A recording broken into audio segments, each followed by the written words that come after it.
I think that a lot of the time we lose sight of how blessed we are. We all live in a pretty nice place compared to the rest of the world. We all have a roof over our heads.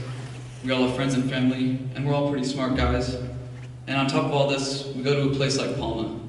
And I know we all like to joke around sometimes, but let's be honest, there aren't very many places like it, with such great education, such great athletics, and as Mr. Narayan says, such a plethora of service opportunities.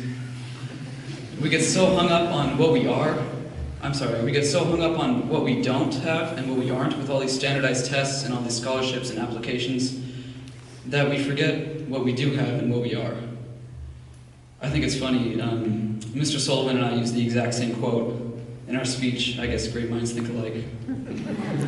But Luke chapter 3 verse 48 says, "Much will be required of the person entrusted with much, and still more will be demanded of the person entrusted with more."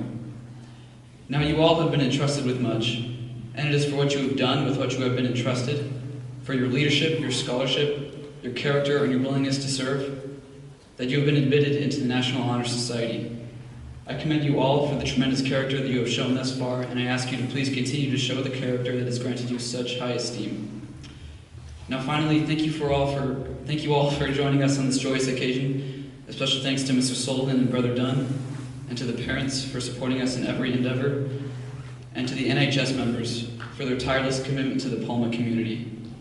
Now lastly, I would like to ask you all to join us in the refreshments that the wonderful parents have so graciously provided for this year's ceremony.